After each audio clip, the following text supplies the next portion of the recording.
Hello, MadHOOkers.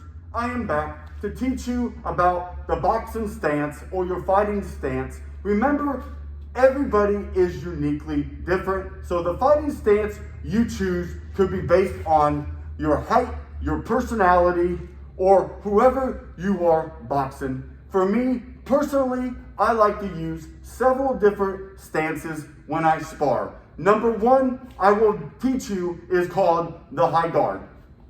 Or, like you say, a peekaboo boxing style stance. So when I'm directly in front of my opponent, in this stance, I like to keep my hips and my shoulders squared up to my opponent. Keep both hands high. They float between my temples and my cheeks. Usually, when I'm out farther from my opponent, I will have my hands a little bit lower. The closer I get to my opponent, my hands will go up on my head.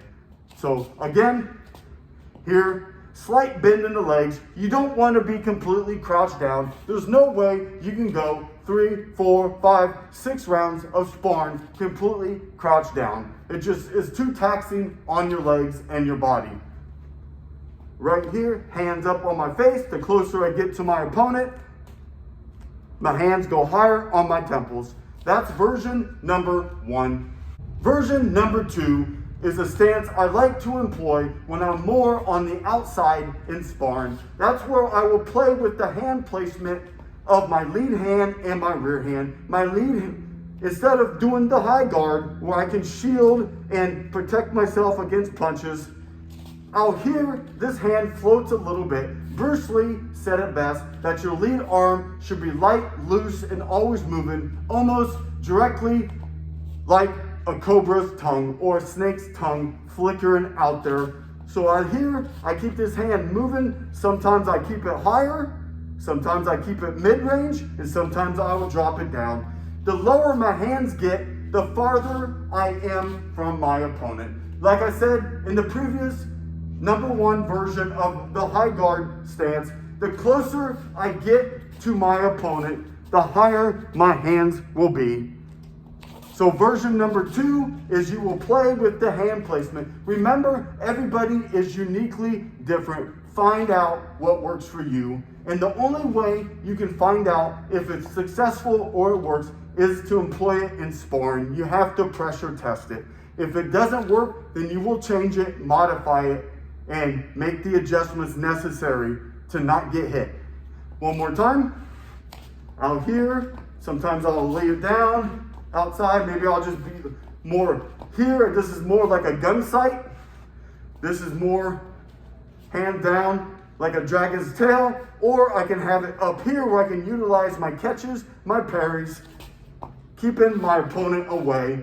Out here, I will use my jab to keep my opponent away. The closer I get to my opponent, or if they rush in, I will transfer my hands back to my head. Also lock it down in that forward facing stance. When my hands are out, I will blade up a little bit more, point the shoulder at my opponent, and I can move around. My main defense for this type of stance is controlling and managing the distance. The closer I get, the higher the hands are, because my reflexes are going to be slower when I'm close to my opponent. That is version number 2.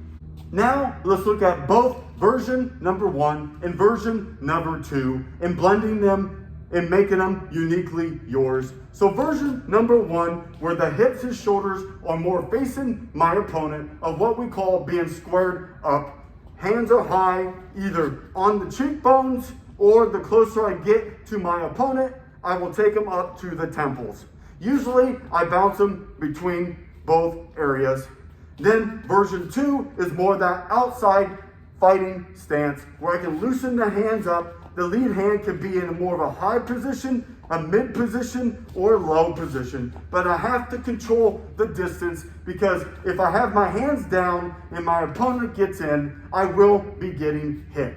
So what I do in sparring is I start on the outside. I might loosen up a little bit, work the jab, touch them with the jab, and then I might A, get them tired, or B, they rush in. Then I will transfer to the high guard stance so I can be more defensive and shell and covered up.